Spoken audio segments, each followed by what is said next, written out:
Continue our lesson on IN9, which is volume of cylinders. If you look at page IN52, the key concept kind of recaps things a little bit for us. Once again, volume of a cylinder, you will be given this formula for your tests, and also when you do your iLearn tests, pi r squared times the height is the formula that you'll be using.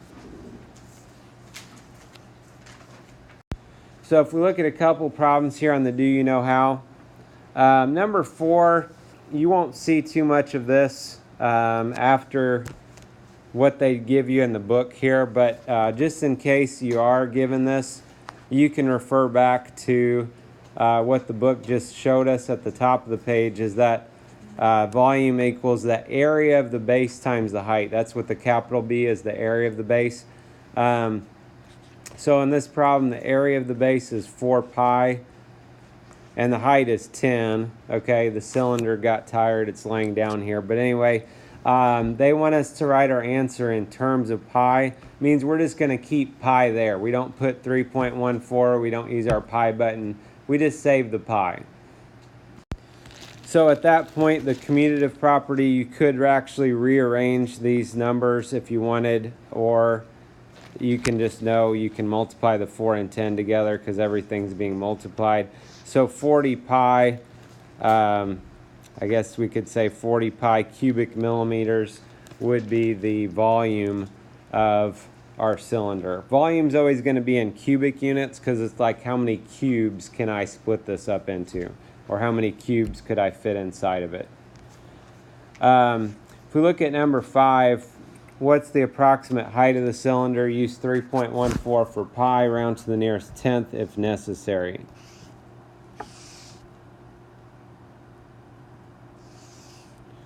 So anytime I'm doing these problems, no matter what it is they want me to find, I'm going to start by writing my formula.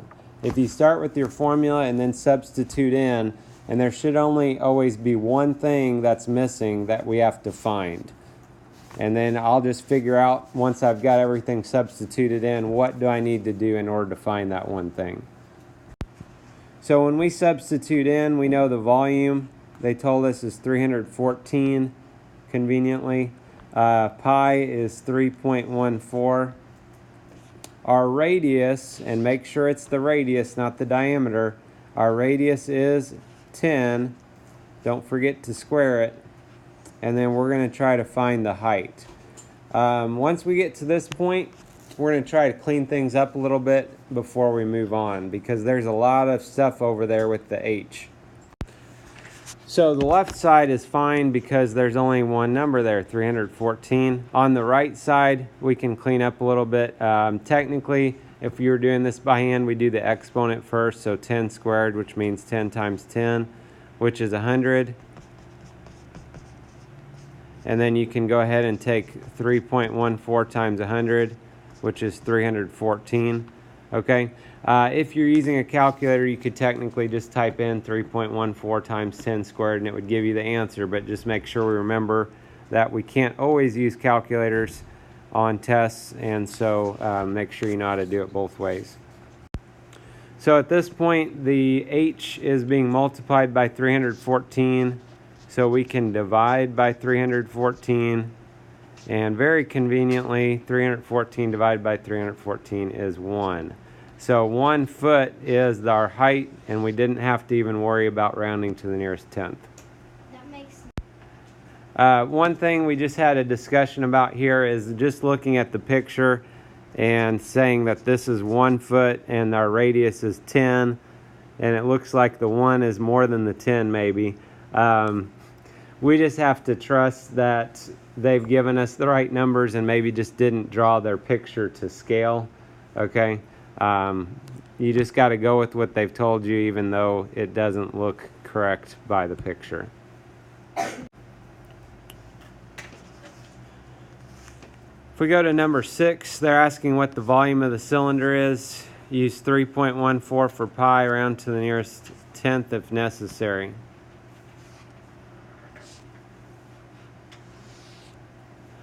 What's different on this problem is it says C equals 22.4. C is standing for the circumference.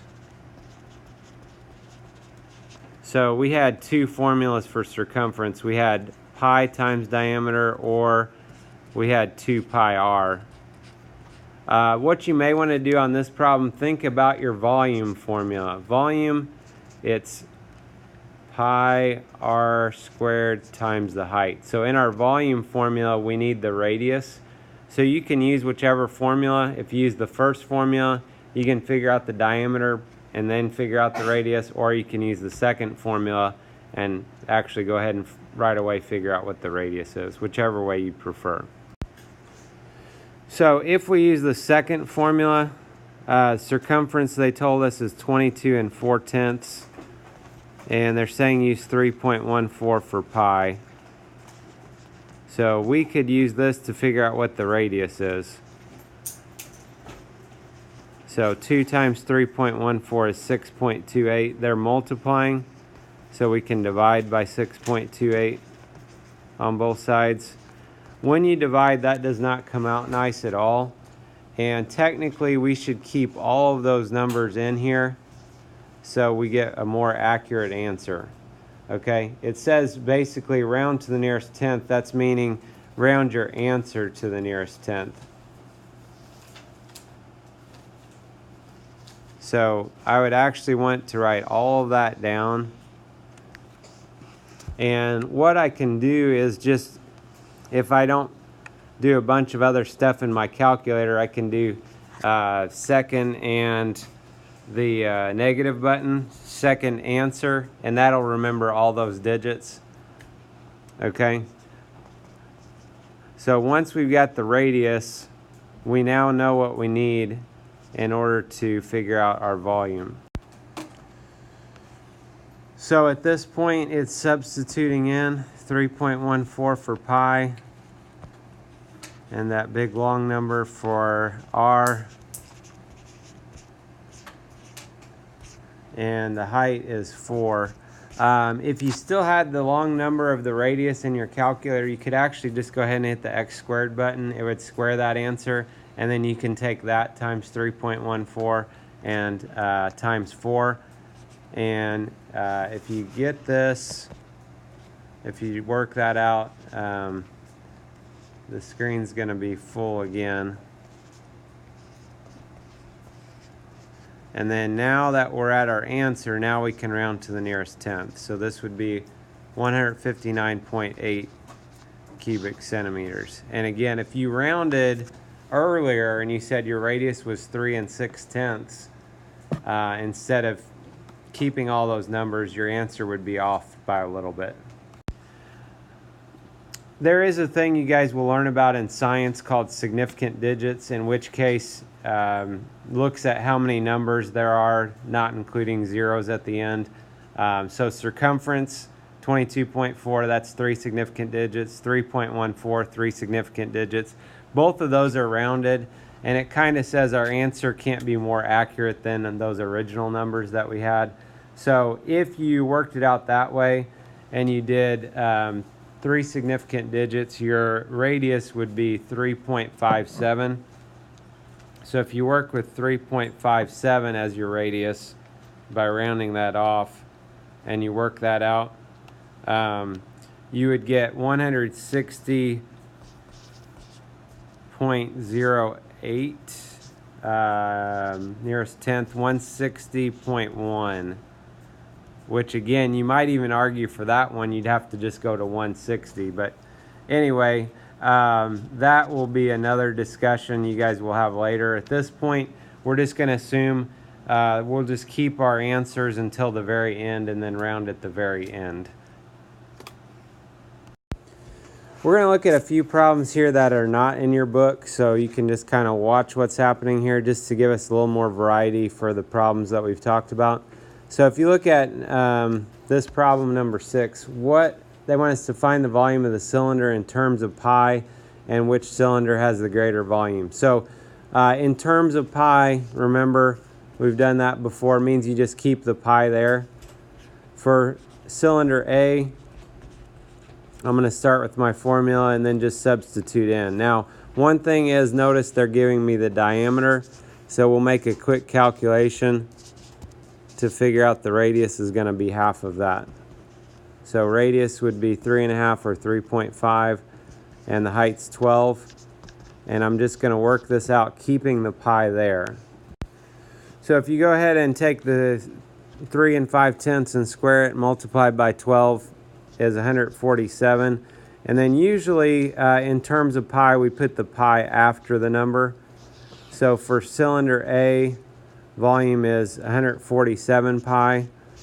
Cylinder B, we're going to do a similar idea. So radius, well, they gave me the diameter again. So we'll take half of that. Radius is 6, and the height's 7.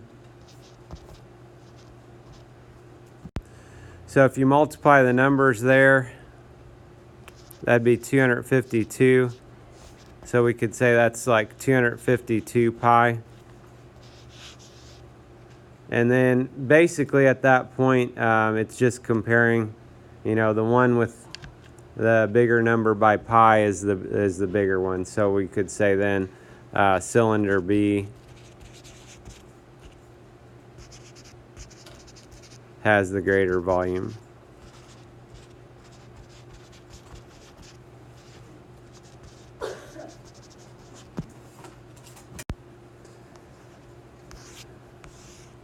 Number 7, kind of interesting. Cylinder shown is a steel tube that weighs 0.2835 pounds per cubic inch. The inner part of the tube is hollow. What is the weight of the tube? Use 3.14 for pi, round to the nearest tenth. Okay, so this one's kind of like we did with circles before. We found the area of a circle that had, you know, is just the outside ring. It was like a donut. So you take the whole thing minus the inside part. It's kind of the same idea here. We can take the volume, imagining this was a solid cylinder, take the volume of the whole thing and then subtract out that middle part that's hollow, and then that'll tell you what's left. If you'll notice, we've got all kinds of nice numbers here to work with. Sarcastically there. So anyway, between those and between the 3.14, you may want to save pi until the end, so you're not having quite as many decimals to deal with maybe. So if we just look at this whole thing, imagine this is one big solid cylinder. You can see the radius. Well, right now the diameter is 5 of the whole thing. So if we take half of that, would be 2.5 or 2.5. And then the height of this is 8 3/4, or you could put as 8.75, 3/4 of $1.75. Again, I'm just going to keep the pi there, so because I've already got enough decimals to deal with. If you want to go ahead and substitute in, you can, but you'll just have more decimals. So if we multiply all the number parts together there, 54.6875. So this is like 54.6875 pi is the volume of the whole thing. And now we can find our middle part that's actually hollow.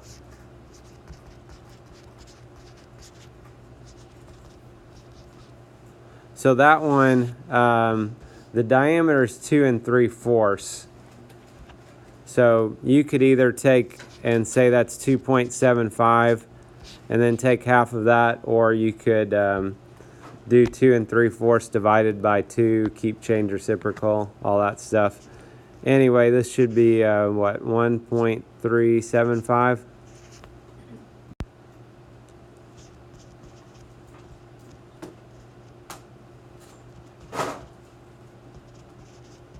So we'll substitute that in. Height is still the 8 3/4, 8.75.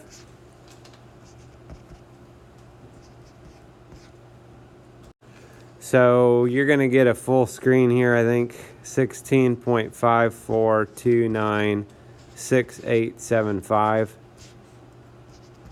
So the volume would be that times pi. And then we can take the whole thing minus the middle.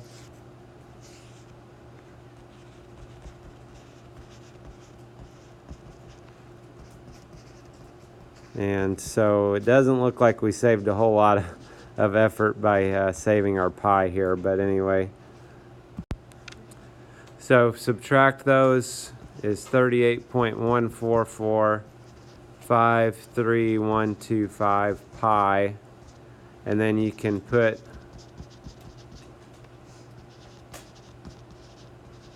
the 3.14 in for pi, and then it says round to the nearest tenth.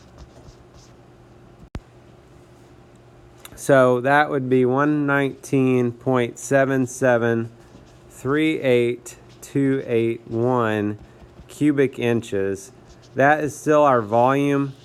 We're not quite done because they asked for the weight.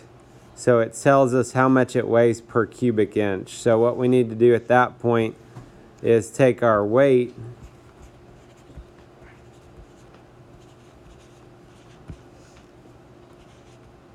and multiply that by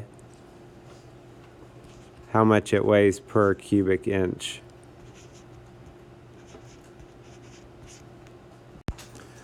So if you do that, you get like 33.95 something.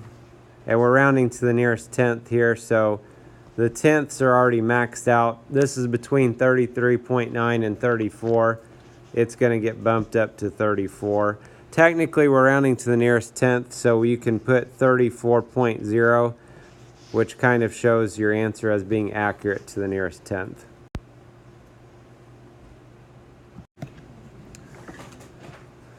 Number 8, they give us the diameter of a cylinder is 6x minus 8 inches. Height is 11x plus 10. Find the volume in terms of pi when x equals 7. Okay, so this problem initially looks like it's really crazy, but really they tell us what x is. If we substitute for x, we're going to make this into not very difficult of a problem pretty quick here. So we just substitute in a 7, so that'd be 42 minus 8, which is 34. That's our diameter.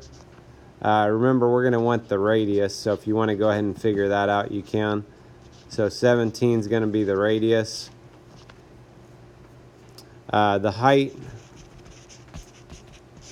is 11x plus 10, so 11 times 7 plus 10. So 87 is the height. And then it's just really substituting in at that point. So taking your formula, radius is 17, height is 87. And it's set in terms of pi, so we'll keep that there. So if you multiply the numbers, it's 25,143. So 25,143 pi cubic inches would be our volume in terms of pi. So this gives you an idea of how to find the volume of cylinders.